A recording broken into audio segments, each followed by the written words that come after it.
जय हिंद साथियों, कैसे आप लोग। मैं ब्रजेश आपका अपना यूट्यूब चैनल पर स्वागत करता हूं। साथियों, आज आप लोग के लिए जीके जीएस का शानदार मॉक टेस्ट सीरीज लेकर के आया हूं, जो आपके आगामी सभी एग्जाम्स के लिए इंपॉर्टेंट साबित होगा।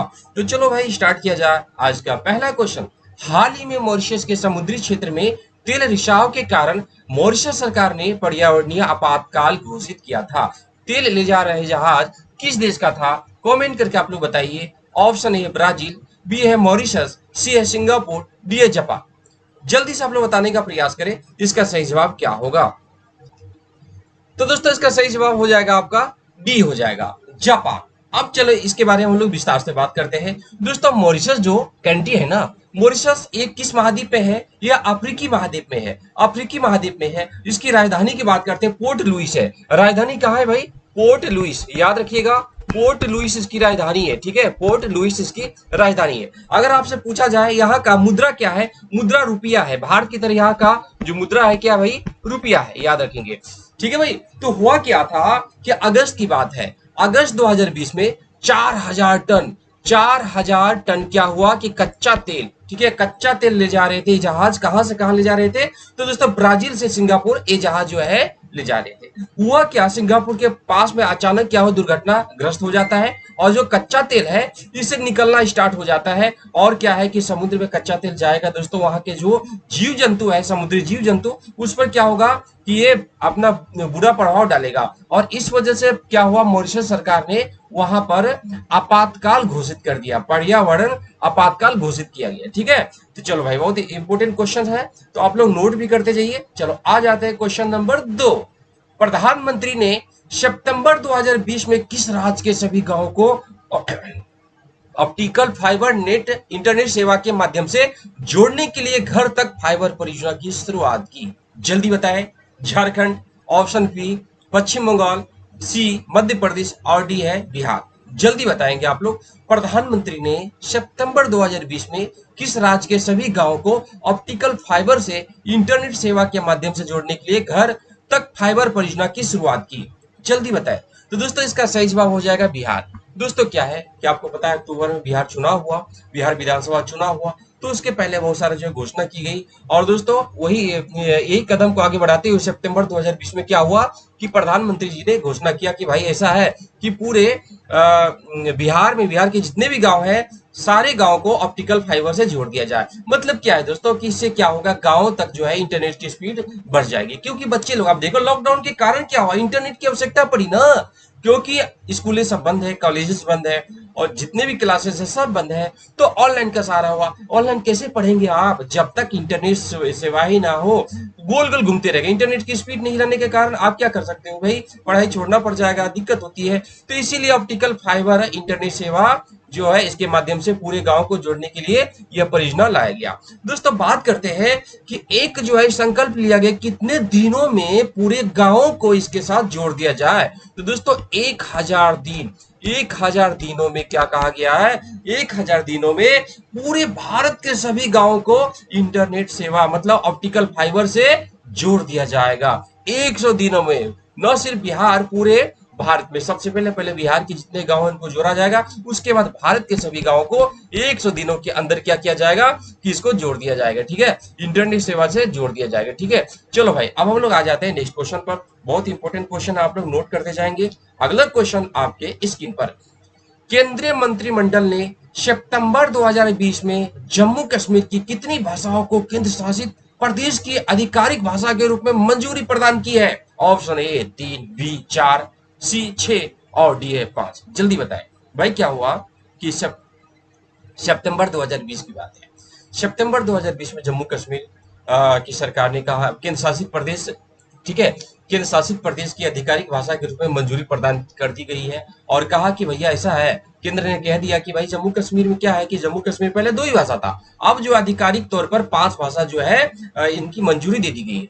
तो अब यहाँ क्वेश्चन बनता है कि पहले यहाँ का भाषा क्या था? ठीक है, और जम्मू कश्मीर पहले राज्य था, वर्तमान समय में केंद्र शासित प्रदेश बन गया है। तो एग्जाम में क्वेश्चन यहाँ पूछा जा सकता है कि पहले जो था जम्मू कश्मीर, जम्मू कश्मीर में कितने भाषा? तो पहले दोस्तों नोट कर लीजिएगा, वहां का पहले भाषा क्या था? उर्दू था, उर्दू और अंग्रेजी। उर्दू और अंग्रेजी। पहले 2 ही भाषा हुआ करता था और जब मंजूरी मिल गया सितंबर 2020 में अब 5 हो गया। तो 2 आपका उर्दू अंग्रेजी और उसके बाद 3 जो और जोड़ा गया क्या है, आई लव यू हिंदी। और हिंदी के अलावा क्या है वहां का एक और भाषा है कश्मीरी, कश्मीरी कश्मीरी भाषा है। और एक क्या है डोंगरी भाषा है, डोंगरी भाषा है। तो कुल 5 हो गया, 1 2 3 4 5। ठीक है, 5 भाषा को मान्यता प्रदान कर दी गई है। ठीक है दोस्तों, बात करते हैं जम्मू कश्मीर पहले राज था और आर्टिकल 370 और 35, आर्टिकल 370 और 35 हटने के बाद क्या हुआ कि दोस्तों यह केंद्र शासित प्रदेश में बट गया। 2 भागों में आप देख पा रहे हो यहाँ पर, एक क्या है इधर लद्दाख है इधर जम्मू कश्मीर। ये कब हुआ था तो दोस्तों नोट कीजिएगा 31 अक्टूबर 2019, 31 अक्टूबर 2019। 2019 में क्या हुआ कि जम्मू कश्मीर राज्य से 2 केंद्र शासित प्रदेश में बट गया। आप देख सकते हो यहाँ पर। चलो भाई, बहुत इंपॉर्टेंट क्वेश्चन है, आप लोग नोट करते जाइए। अच्छा, एक क्वेश्चन बनता है कि बताओ कि जम्मू कश्मीर का पहला उपराज्यपाल, ठीक है, केंद्र शासित प्रदेश जब बना तो इसका पहला उपराज्यपाल कौन थे, तो जल्दी बताओ। तो गिरीश चंद्र मुर्मू इनके पहले उपराज्यपाल बने थे। चलो अब नेक्स्ट क्वेश्चन की ओर मूव करते हैं। ये रहा क्वेश्चन नंबर 4।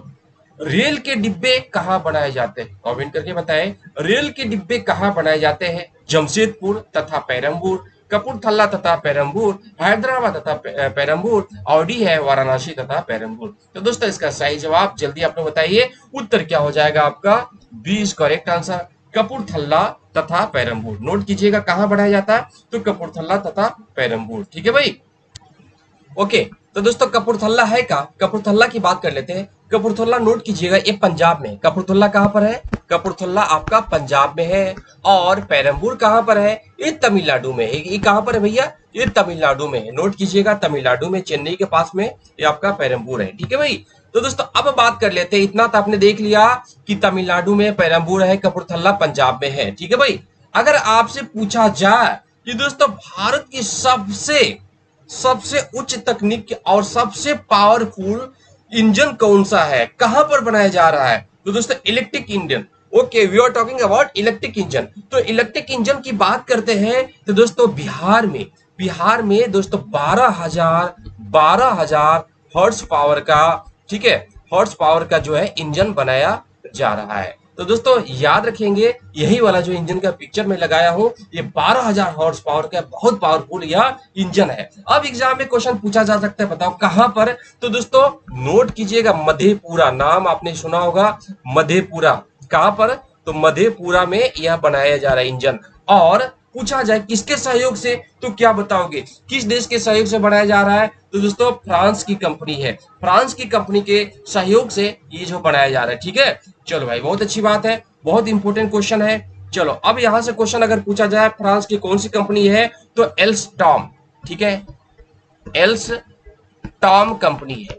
ठीक है, एल्स्टॉम कंपनी के द्वारा बनाया जा रहा है। और इतना ही नहीं दोस्तों, छपरा में क्या है कि सारण जिला में दोस्तों रेलवे पहिया का भी कारखाना खोला गया है। ठीक है भाई। अब नेक्स्ट क्वेश्चन पर हम लोग चलते हैं। कैबिनेट मिशन भारत भेजा गया था, जल्दी बताओ कैबिनेट मिशन भारत कब भेजा गया था, क्यों भेजा गया था, इसका क्या उद्देश्य था। यहाँ से क्वेश्चन अक्सर एग्जाम में पूछे जाते हैं, तो जल्दी से आप लोग बताओ। ऑप्शन ए है राष्ट्रीय सरकार स्थापित करने के लिए, बी है सत्ता का हस्तांतरण कर संवैधानिक व्यवस्था तैयार करने के लिए, सी है जिन्ना की पाकिस्तान की मांग को स्वीकार करने तथा इसका ब्यौरा तैयार करने के लिए, डी है भारतीय जनमत के सर्वेक्षण के लिए। जल्दी बताइए क्या सही जवाब होगा, क्यों भेजा गया था, जल्दी से बताइए, जल्दी आप लोग बताने का प्रयास करें। इसका सही जवाब क्या होगा मेरे भाई, तो सही जवाब हो जाएगा आपका सत्ता का हस्तांतरण तथा संवैधानिक व्यवस्था तैयार करने के उद्देश्य से भेजा गया था। अब बात कर लेते हैं कि यह दिल्ली कब पहुंचा था, तो 24 मार्च, याद रखिएगा 24 मार्च 1946 में पहुंचे थे। तो दोस्तों इनमें कितने सदस्य थे, इनमें 3 सदस्य थे। नोट कीजिएगा, सदस्य की बात करते हैं, मेंबर की बात करते हैं, इसमें कितने कुल मेंबर थे, तो नोट कीजिएगा इसमें कुल 3 मेंबर थे, 3 मेंबर्स थे। ठीक है, तो नाम नोट कर लीजिएगा। स्टेफोर्ड क्रिप्स था, दूसरा क्या था पैथिक लॉरेंस, पैथिक लॉरेंस जो कौन थे, ये भारत के सचिव थे पैथिक लॉरेंस, और यही अध्यक्ष भी थे पैथिक लॉरेंस, याद रखिएगा पैथिक लॉरेंस की बात करते हैं, ये भारत के सचिव थे और आपका जो कैबिनेट मिशन था इनके अध्यक्ष भी थे। यह कई बार एग्जाम्स में क्वेश्चन पूछा, इनके अध्यक्ष कौन थे, तो पैथिक लॉरेंस थे। ठीक है भाई। और एबी अलेक्जेंडर, याद रखिएगा ये कौन थे, तो यह जो है तीसरा सदस्य थे। अब एग्जाम में क्वेश्चन पूछा जा सकता है, जब कैबिनेट मिशन भारत भेजा गया था उस समय ब्रिटेन के प्रधानमंत्री कौन थे, तो इटली थे। याद रखें, वहां के प्रधानमंत्री ब्रिटेन के कौन थे, इटली थे। ठीक है। अब आ जाते हैं नेक्स्ट क्वेश्चन पर। इनका उद्देश्य क्या था, कि भैया इनका उद्देश्य यही था कि संविधान सभा का गठन करना और भारत में क्या करना है कि संविधान बनवाना है। ठीक है। पहले संविधान सभा का गठन करके संविधान बनाने के उद्देश्य से इनको जो है भारत भेजा गया था। ठीक है। चलो भैया, क्योंकि दोस्तों सेकेंड वर्ल्ड वॉर के बाद जो क्या हुआ कि ब्रिटेन पर दबाव बढ़ने लगा, अमेरिका का दबाव, चाइना का दबाव, ऑस्ट्रेलिया का दबाव, कहता है कम वक्त जल्दी से वहां छोड़ो भारत को और उनका संविधान बनाने में मदद करो। ठीक है। तो इसीलिए इनको लगा था कि भैया जल्दी से भारत को आजाद कराना है, सबसे पहले वहां संवैधानिक विकास करना है, उसके बाद ही कुछ करना है। ठीक है। चलो अब नेक्स्ट क्वेश्चन पर चलते हैं। चमगादड़ अंधेरे में उड़ सकते हैं क्योंकि, वाह, क्यों उड़ सकते हैं बताओ जल्दी से, कि चमगादड़ अंधेरे में उड़ सकते हैं क्योंकि अंधेरे में उनकी नजर बेहतर होती है। ऑप्शन बी, उनकी आंखें की पुतली बहुत बड़ी होती है। ऑप्शन सी, उनका मार्गदर्शन उनके द्वारा उत्पन्न पराश्रय तरंगों द्वारा किया जाता है। ऑप्शन डी, कोई भी पक्षी ऐसा कर सकता है। क्या सही जवाब होगा, आप देख सकते हो चमगादड़। और पता है कि दोस्तों न्यूज में आया था कि चमगादड़ और सांप का जूस जो है पी पी करके क्या किया, चाइना वाले ने कोरोना वायरस फैलाया। अब ये है कि कुछ और बात है, ये आर्टिफिशियल है। ओके, तो दोस्तों चलो बात कर लेते हैं चमगादड़। गांव में देखा होगा, खास करके पेड़ों में लटके हुए आपको देखने को मिलता है। चमगादड़ के कई प्रजाति है, तो दोस्तों इसके बारे में बात करते हैं। अंधेरे में कैसे उड़ सकते हैं, अंधेरे में तो किसी को दिखता नहीं, तो ये कैसे उड़ सकते हैं, तो दोस्तों उनका मार्गदर्शन उनके द्वारा उत्पन्न पराश्रय तरंगों के माध्यम से। अगर मान लिया आगे क्या है, ट्री है, तो क्या करेगा कि ट्री में पराश्रय तरंग जैसे वो छोड़ेगा तो तरंग वेव जो है उन्हें टकराने के बाद उनको पता चलेगा आगे क्या है, कुछ है। ठीक है। तो उसके बाद जो है वेव अपना मार्ग चेंज कर देगा। तो पराश्रय तरंगों के माध्यम से वे अपने मार्ग को क्या करते हैं कि मार्ग खोज करते हैं। ठीक है। चलो भाई, अब एक मात्र ऐसा स्तनी मतलब क्या है, स्तनधारी क्या है, एकमात्र स्तनधारी है जो कि उड़ सकता है। याद रखेंगे, उड़ने वाला एकमात्र स्तनधारी एग्जाम में क्वेश्चन पूछा कि कौन सा है, चमगादड़ है। ठीक है भाई। चलो नेक्स्ट क्वेश्चन की मूव करते हैं। अगला क्वेश्चन आपके स्क्रीन पर है, 32वें ग्रीष्मकालीन ओलंपिक खेल 2021 में जापान में टोक्यो में आयोजित किया जाएगा। तो बताइए इस ओलंपिक खेल का शुभांकर क्या है। दोस्तों अब हम लोग बात कर लेते हैं, इसका जो शुभांकर है क्या है, चेन चेन, बोरोबी, मिराई तोबा या सोमाइटी। आप देख सकते हो आपकी स्क्रीन पर आपका क्या है कि मिराई तोबा, ये किसका है भाई, शुभांकर है। याद रखेंगे, शुभांकर एग्जाम में पूछा जाए क्या है, तो मिराई तोबा है। तो दोस्तों बात करते हैं कि ओलंपिक गेम कितने साल पश्चात होता है, तो प्रत्येक 4 साल के बाद। तो बोलोगे गुरुजी 2018 में आयोजित हुआ था, ठीक है, ब्राजील में, तो अब जो है 20 में होना चाहिए ना, 20 में होने वाला था, लेकिन क्या हुआ, due to corona virus, due to COVID 19 के कारण जापान वाले को स्थगित करना पड़ा और कहा कि भैया अब नेक्स्ट साल जो है इसका जो है क्या करेंगे हम लोग, यह ओलंपिक खेल आयोजित करेंगे, इसीलिए स्थगित कर दिया। अब जो है 2021 में आयोजित किया जा रहा है। ठीक है भाई, चलो बहुत अच्छी बात है। ओके, तो अब एग्जाम में क्वेश्चन ऐसे नहीं पूछेगा, थोड़ा घुमाएगा, घुमा करके एग्जाम में क्वेश्चन कैसे पूछा जाता है, चलो मैं बताता हूं। आपसे पूछा जाएगा 31वें ग्रीष्मकालीन खेल का आयोजन कहाँ हुआ था। तो बच्चे तो नया वाला पढ़ के जाएंगे और पुराने वाला याद नहीं रहेगा, मैं सब बताऊंगा भाई। तो 31वें जरा देख लेते हैं। तो 31वें ऐसे लिखा जाता है, खास करके 31वें, ठीक है। तो यह रहा आपका 31वें गेम की अगर बात करते हैं, खास करके ऐसे एग्जाम में पूछ दिया जाता है, तो रियो डी जेनेरियो ब्राजील के शहर में आयोजित हुआ था। डी जीनेरियो ये ब्राजील का एक शहर है, यह आयोजित किया गया था। ठीक है भाई। अगर बात करते हैं 32वां, तो 32वां आप कहाँ आयोजित हो रहा है, तो दोस्तों जापान के कौन सा शहर में, जापान के टोक्यो शहर में यह आयोजित किया जा रहा है। अगर पूछा जाए कब से कब तक होगा, या पूछा जाए कि बताओ भाई पहली बार ओलंपिक खेल का आयोजन कहां से हुआ था। तो चलो हम लोग बात कर लेते हैं। ये दोस्तों 23 जुलाई से 8 अगस्त तक आयोजित होगा। 23 जुलाई से लेकर के 8 अगस्त तक ये कहां पर होगा। तो दोस्तों यह जापान की राजधानी टोक्यो में आयोजित होने जा रहा है। अगर बात करते हैं इनकी इतिहास की, तो सबसे प्राचीन ओलंपिक खेल का आयोजन कहां हुआ था, यूनान में 1896 में। कहा हुआ था 1896 में यूनान में हुआ था, याद रखेंगे यूनान में। यूनान अगर पूछा जाए प्रॉपर स्थान, तो ओलंपिया एक जगह है।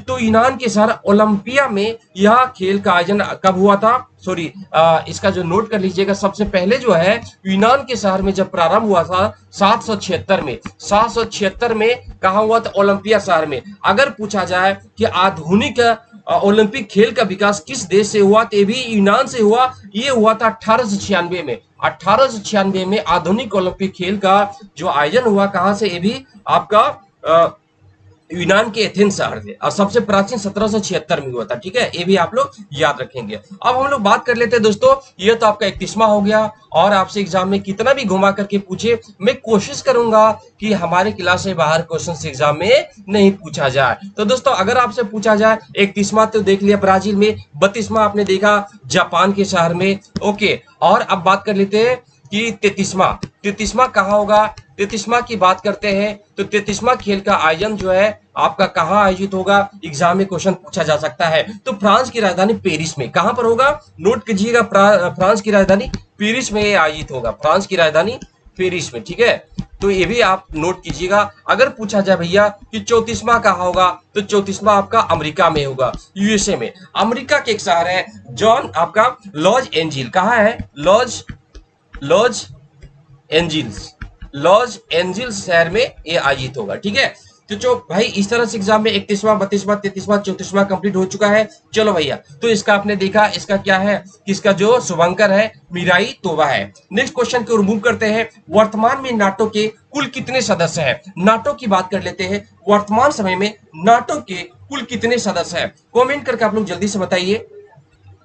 चलो भाई जल्दी जल्दी आप लोग बताइए। नाटो के बारे में बात करते हैं। वर्तमान समय नाटो की कुल कितने सदस्य हैं, 28, 30, 27, 26। Okay, how many members of countries of NATO are there. आप लोग जल्दी से बताएं, 28, 30, 27 या 26। तो वर्तमान समय में नाटो के सदस्य की बात करते हैं 30 है। ओके, पहले 29 था। 30वां एग्जाम में क्वेश्चन पूछा जा सकता है, बताओ कि भाई 30वां कौन बना और नाटो की स्थापना कब हुई थी। तो क्या बताओगे, तो 1949 में नाटो की स्थापना हुई। बात करते हैं हेडक्वार्टर इनका कहाँ है, तो दोस्तों बेल्जियम में। तो दोस्तों बेल्जियम में एक शहर है ब्रुसेल्स, याद रखना, ब्रुसेल्स याद रखना, ब्रुसेल्स शहर में। ब्रुसेल्स कहाँ है, तो दोस्तों ये बेल्जियम में। कहाँ पर है, तो बेल्जियम के एक शहर है ब्रुसेल्स में इनका हेडक्वार्टर है। और जो 30वां इनका सदस्य बना उसका नाम क्या है, मेसोडोनिया। क्या है,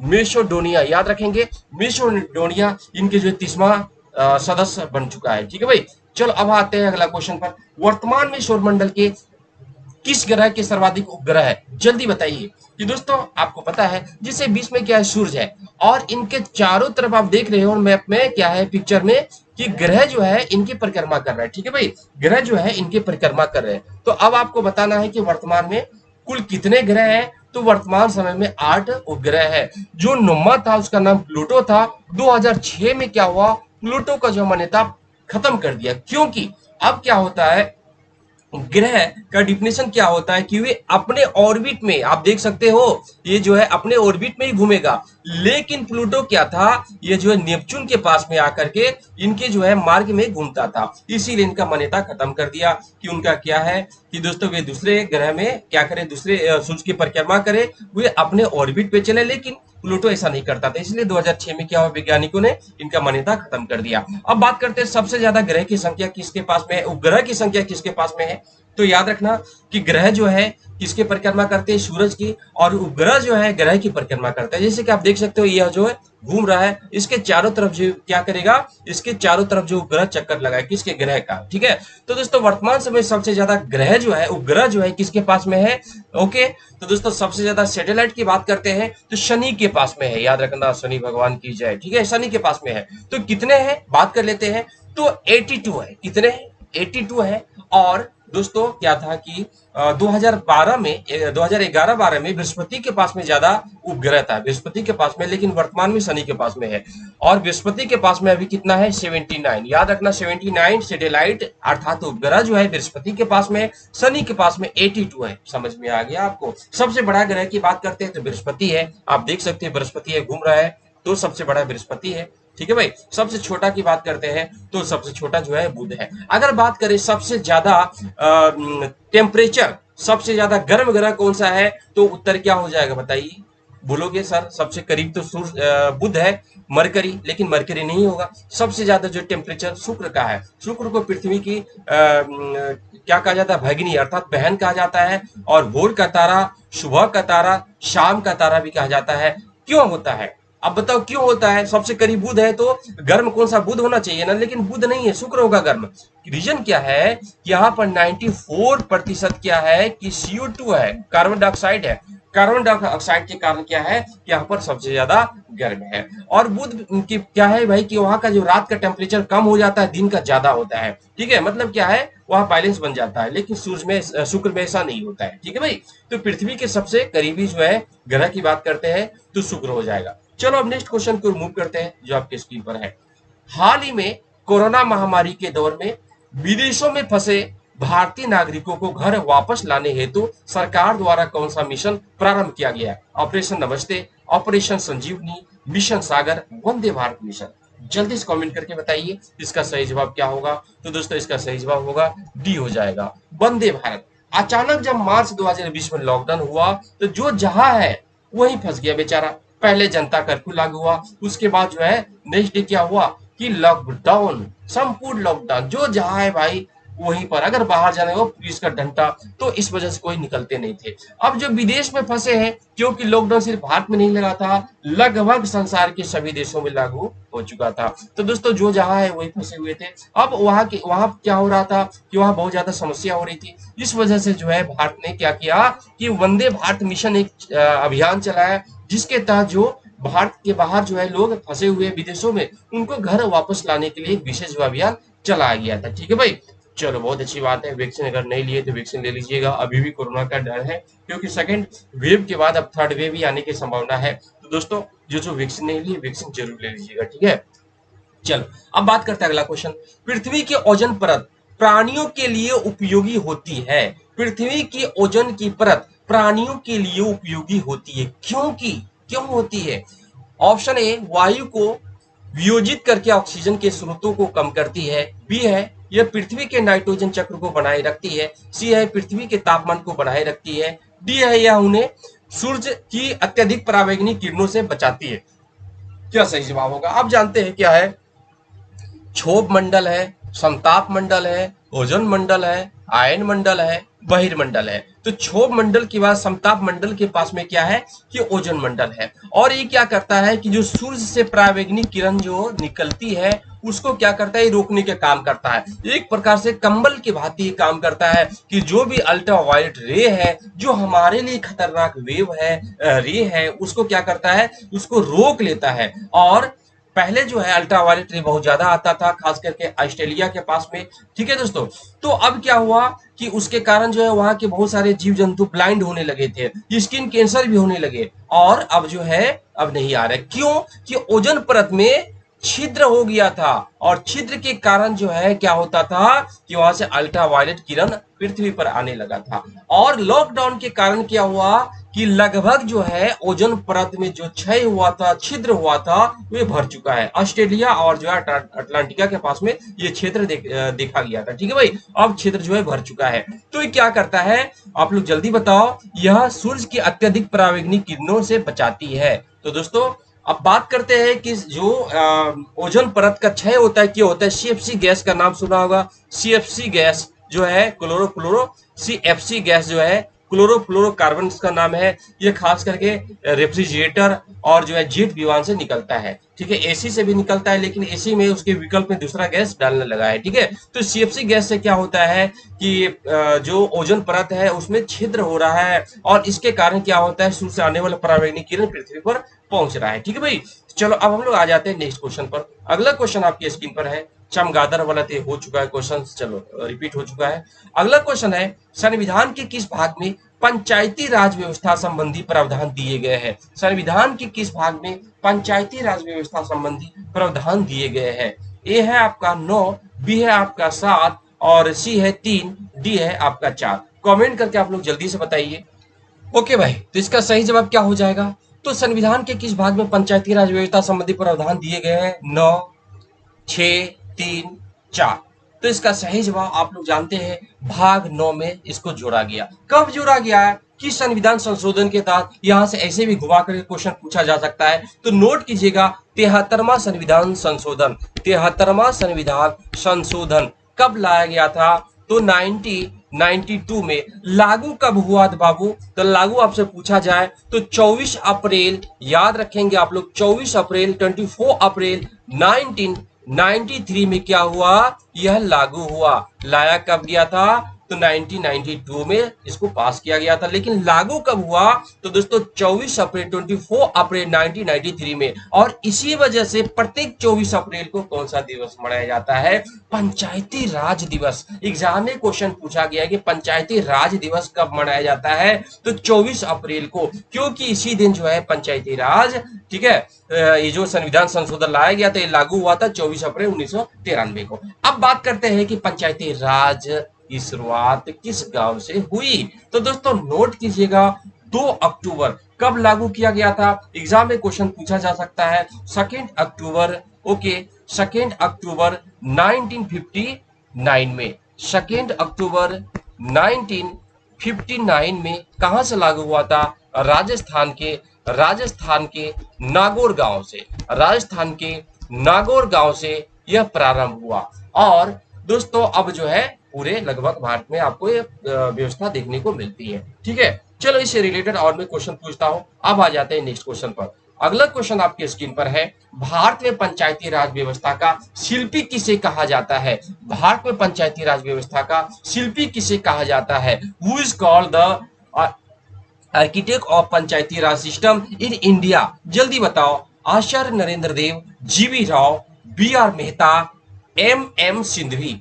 किसे दोस्तों पंचायती राज व्यवस्था का शिल्पी कहा जाता है? कमेंट करके आप लोग जल्दी से बताएं, जल्दी जल्दी बताएं। तो दोस्तों इसका सही जवाब जल्दी से बताओ, जीवी राव। आप बोलोगे जीवी राव कहां से आ गया, इसका नाम ही नहीं सुने। जीवी राव, जल्दी बताओ भाई, जीवी राव का आपने नाम सुना होगा, ठीक है, जल्दी बताओ। या BR मेहता या MM सिंधवी, बताइए। चलो तीन ही ऑप्शन आप चूज करके बताइए। तो दोस्तों इसका सही जवाब क्या होगा? तो BV राव नहीं होगा, इसका सही जवाब क्या होगा? BR मेहता हो जाएगा। क्या हो जाएगा उत्तर?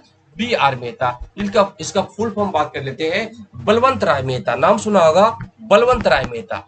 बलवंत राय मेहता, बलवंत राय मेहता इसका सही जवाब होगा। BR मेहता के नाम से जाने जाते हैं। दोस्तों इन्होंने क्या किया 1957 में भाई इन्होंने क्या कहा कि त्रिस्तरीय पंचायती राज व्यवस्था की इन्होंने क्या किया कि विकल्प दिया सरकार को। कहा कि भैया ऐसा है कि त्रिस्तरीय प्रकार का जो है पंचायती राज व्यवस्था लाया जा, त्रिस्तरीय, ठीक है। तो दोस्तों इनका बहुत ज्यादा योगदान था, याद रखेंगे। तो इसीलिए इसे कहा गया है कि पंचायती राज व्यवस्था का शिल्पी कहा गया है, ठीक है भाई। अशोक मेहता की बात करते हैं। इन्होंने क्या द्विस्तरीय पंचायती व्यवस्था लाना चाहिए, लेकिन त्रिस्तरीय जो है लगभग भारत में लागू है, और कुछ जगह पर चतुस्तरीय भी वेस्ट बंगाल में देखने को मिलता है। तो यह देन किसकी है? VR मेहता, अर्थात बलवंत राय मेहता की, ठीक है। चलो भाई, तो नोट करते जाएंगे, बहुत इंपॉर्टेंट आपका क्वेश्चन है। एग्जाम में इस प्रकार के क्वेश्चन पूछे जा सकते हैं, ठीक है। अगर आपसे आर्टिकल पूछा जाए तो आर्टिकल 243 में इसकी बात कही गई है, आर्टिकल 243 में इसकी बात कही गई है। नेक्स्ट क्वेश्चन को रिमूव करते हैं। निम्नलिखित में से कौन राष्ट्रपति के प्रसाद पर्यंत अपना पद धारण करता है? निम्नलिखित में से कौन राष्ट्रपति के प्रसाद पर्यंत अपना पद धारण करता है? भारत का नियंत्रण एवं महालेखा परीक्षक, मुख्य निर्वाचन आयुक्त, लोकसभा अध्यक्ष, भारत का महान्यायवादी। जल्दी बताओ कि दोस्तों इनका कौन जो है राष्ट्रपति के पश्चात पर्यंत कार्य करता है? जल्दी से बताइए। भारत का नियंत्रण एवं महालेखापक परीक्षक, जल्दी बताओ। सीएजी या मुख्य निर्वाचन आयुक्त, ओके, चीफ इलेक्शन कमिश्नर या लोकसभा अध्यक्ष, स्पीकर ऑफ लोकसभा या भारत के महान्यायवादी, अटॉर्नी जनरल ऑफ इंडिया। क्या सही जवाब होगा? तो दोस्तों इसका सही जवाब हो जाएगा आपका भारत का जो है महान्यायवादी, अटॉर्नी जनरल ऑफ इंडिया। ये राष्ट्रपति के पश्चात पर्यंत कार्य करते हैं। अब बात कर लेते हैं किस आर्टिकल के तहत इनकी नियुक्ति होती है। तो आर्टिकल अगर आपसे पूछा जाए, आर्टिकल 76 के तहत, आर्टिकल संविधान के आर्टिकल 76 के तहत 76 के तहत अटॉर्नी जनरल ऑफ इंडिया की नियुक्ति की जाती है और यह प्रसाद पर्यंत राष्ट्रपति के बने रहते हैं। जब राष्ट्रपति चाहे उनको कहा भैया जा बहुत हो गया, इनको हटा सकते हैं, ठीक है। अगर पूछा जाए कि बताओ बाबू कि वर्तमान समय में अटॉर्नी जनरल ऑफ इंडिया कौन है, जल्दी बताओ। Who is attorney general of India, comment करके बताइए क्या सही जवाब होगा। तो वर्तमान समय में अगर हम बात करते हैं अटॉर्नी जनरल कौन है, क्या बताओगे? जल्दी आप लोग बताओ, अटॉर्नी जनरल ऑफ इंडिया कौन है? तो के वेणुगोपाल, याद रखेंगे कौन है? के वेणुगोपाल, के वेणुगोपाल का नाम सुना होगा। के वेणुगोपाल वर्तमान समय भारत के महान्यायवादी है। तो अगर पूछा जाए सीएजी की बात कर लेते हैं, तो 76 के तहत, आर्टिकल 76 के तहत भारत के महान्यायवादी की नियुक्ति होती है। अगर पूछा जाए कि दोस्तों सीएजी के बारे में बताइए, तो सीएजी की नियुक्ति कंट्रोलर, ओके, अगर आपसे पूछा जाए कंट्रोलर एंड ऑडिटर जनरल की बात करें, तो दोस्तों आर्टिकल किसके तहत? 148, 148 के तहत सीएजी की नियुक्ति की जाती है। इसका काम क्या है दोस्तों कि केंद्र सरकार की जितने भी लेखा जोखा है, ठीक है, इनका क्या करना? लेखा जोखा करना, ठीक है, ऑडिट करने का काम होता है। अगर बात करते हैं दोस्तों यह क्या प्रसाद पर्यंत होता? नहीं। तो दोस्तों सीएजी को उसी प्रकार हटाया जाता है जैसे जो है सुप्रीम कोर्ट के न्यायाधीशों को हटाया जाता है, ठीक है। तो दोस्तों नोट कीजिएगा, वर्तमान समय अगर पूछा जाए भारत के सीएजी कौन है, तो वही व्यक्ति है जो कि जम्मू कश्मीर के पहला उपराज्यपाल बने थे। केंद्र शासित प्रदेश जम्मू कश्मीर बना, उनका पहला जो है उपराज्यपाल की बात करते हैं, कौन थे? तो गिरीश चंद्र मुर्मू। तो गिरीश चंद्र मुर्मू का नाम नोट कीजिएगा, एग्जाम में क्वेश्चन पूछा गया है कई बार। गिरीश चंद्र मुर्मू, गिरीश चंद्र मुर्मू की बात करते हैं। तो गिरीश चंद्र मुर्मू यह जम्मू कश्मीर के पहला उपराज्यपाल बने थे और वर्तमान में सीएजी बन चुके हैं। अब पूछा जाए कि बता जम्मू कश्मीर के वर्तमान उपराज्यपाल कौन है, तो मनोज कुमार सिन्हा। कौन है भाई? मनोज कुमार सिन्हा। मनोज कुमार सिन्हा कौन है? वर्तमान समय में जम्मू कश्मीर के उपराज्यपाल, ठीक है भाई। तो चलो भाई अब आ जाते हैं नेक्स्ट क्वेश्चन पर। निम्नलिखित में से किसका उपयोग रक्त कैंसर के उपचार में किया जाता है? रक्त कैंसर के उपचार में किसका प्रयोग किया जाता है, जल्दी बताइए। ओके, ऑप्शन ए है आयोडीन 131, बी है सोडियम 24, सी है phosphorus 32 and option D cobalt 60। तो दोस्तों बताना है कि रक्त कैंसर के उपचार में किसका प्रयोग किया जाता है, जल्दी से आप लोग बताने का प्रयास करें, ठीक है भाई। रक्त कैंसर की बात करते हैं, रक्त कैंसर जिसे हम लोग क्या कहते हैं? ल्यूकेमिया भी कहते हैं। तो जल्दी बताओ इसका प्रयोग कहाँ होता है, जल्दी जल्दी आप लोग बताने का प्रयास करें। चलो भाई अब हम लोग बात कर लेते हैं, सबके बारे में आपको बताऊंगा। तो दोस्तों उत्तर क्या हो जाएगा? सी हो जाएगा, फास्फोरस 32। रक्त कैंसर जिसे हम लोग क्या कहते हैं? ल्यूकेमिया कहते हैं, याद रखेंगे, ल्यूकेमिया कहते हैं, ठीक है दोस्तों। अगर पूछा जाए आयोडीन 131 का उपयोग कहाँ होता है? थायराइड कैंसर में। थायराइड कैंसर, एक थायराइड कैंसर होता है, थायराइड कैंसर में आयोडीन 131 का प्रयोग होता है। सोडियम 24 का प्रयोग कहाँ होता है? रक्त परिसंचारण उपचार में। रक्त परिसंचारण उपचार में सोडियम 24 का प्रयोग होता है। कोबाल्ट 60 का प्रयोग कहाँ होता है? कोबाल्ट 60 का प्रयोग कहाँ होता है? तो ट्यूमर कैंसर में, याद रखेंगे भैया। तो ट्यूमर कैंसर में किसका प्रयोग होता है? ट्यूमर कैंसर की बात करते हैं, ट्यूमर कैंसर में किसका प्रयोग होता है? तो दोस्तों कोबाल्ट 60 का प्रयोग किया जाता है। नेक्स्ट क्वेश्चन की ओर मूव करते हैं। चलो भाई मिर्ची भी देख लेते हैं। मिर्ची की तीक्ष्णता, मतलब खाते हैं तो अब क्या है, इसमें तीक्ष्ण बहुत ज्यादा लगता है ना, बहुत मतलब तीखापन कह सकते हैं देसी भाषा में। तीखापन का कारण क्या है? लाइकोपिन की उपस्थिति, कैप्सेसिन की उपस्थिति, केरोटिन की उपस्थिति या एंथोसाइनिन की उपस्थिति, किसके कारण ऐसा होता है? जल्दी बताओ तीखापन होने का रीजन क्या है, कमेंट करके आप लोग जल्दी से बताएं कि मिर्ची में तीखापन क्यों होता है। तो दोस्तों इसका सही जवाब हो जाएगा कैप्साइसिन की उपस्थिति के कारण तीखापन होता है, याद रखना। ठीक है भाई। अगर पूछा जाए कि मिर्ची में किस प्रकार के विटामिन पाया जाता है, अरे खाती है तो क्या आवाज निकल, शी शी की आवाज निकलते हो, शी शी, तो विटामिन सी पाया जाता है, मिर्ची में विटामिन सी पाया जाता है, ये भी आप लोग याद रखेंगे। ठीक है भाई। अच्छा बताओ कि गाजर का रंग, गाजर का जो रंग निर्भर करता है, लाल निर्भर होता है, ओके, तो किसके कारण लाल और ऑरेंज कलर जो होता है किसके कारण होता है, तो उसमें क्या उपस्थित होता है, क्यों होता है, तो केरोटीन के कारण गाजर जो है कैसा होता है, तो आपका लाल होता है, याद रखेंगे केरोटीन, नोट कीजिएगा। चलो भाई अब आ जाते हैं नेक्स्ट क्वेश्चन पर। अगला क्वेश्चन है डायनेमो। डायनेमो एक युक्ति है, डायनेमो एक युक्ति है जो परावर्तित करती है। जल्दी बताओ, dynamo is a device which converted, क्या कन्वर्ट करता है रासायनिक ऊर्जा को विद्युत ऊर्जा में, ओके, जल्दी बताएं, chemical energy into electrical energy, विद्युत ऊर्जा को यांत्रिक ऊर्जा में, electric energy into mechanical energy, C है यांत्रिक ऊर्जा को विद्युत ऊर्जा में, mechanical energy into electric energy, और डी है विद्युत ऊर्जा को रासायनिक ऊर्जा में, electrical energy into chemical energy. क्या सही जवाब होगा, डायनेमो के बारे में बताना है। तो डायनेमो दोस्तों क्या करता है, यांत्रिक, अब देखो डायनेमो जैसे आप चलाते हो ना, यह रहा डायनेमो, ठीक है, इसको कैसे, यहां से क्या निकलता है, इसी से जो है विद्युत निकलता है ना, तो डायनेमो को जब चलाया जाता है तो मशीन के माध्यम से इसको चलाया जाता है ना, तो इसको यांत्रिक बल दिया, यांत्रिक बल ये क्या किया, डायनेमो को चलाया, उसके बाद क्या हुआ, विद्युत निकला ना, यांत्रिक ऊर्जा को विद्युत ऊर्जा में कन्वर्ट किया। ठीक है, उत्तर आपका क्या हो जाएगा, सी हो जाएगा।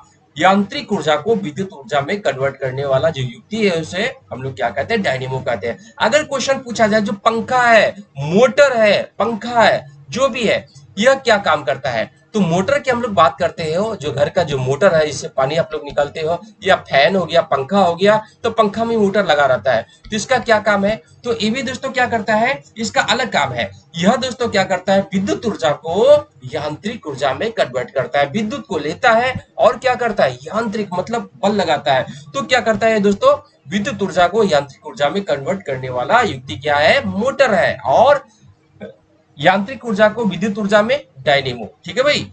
चलो अब आ जाते हैं नेक्स्ट क्वेश्चन पर। अगला क्वेश्चन स्क्रीन पर है, सूची 1 को सूची 2 में मिलान करें।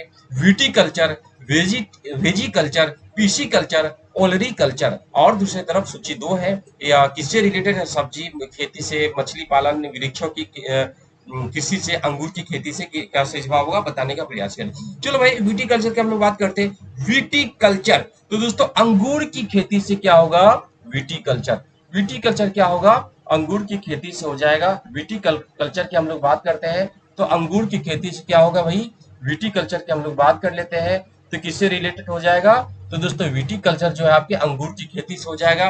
वेजिकल्चर की बात करते हैं, वृक्षों के, आपका वृक्षों की खेती, जैसे कि आप लोग क्या करते हो, बहुत सारा अपने खेतों में साल की वृक्ष लगाते हो, मतलब बहुत कीमती कीमती वृक्ष लगाते हो, तो वेजी कल्चर कहा जाता है जो वृक्षों की कृषि हो, खेती हो।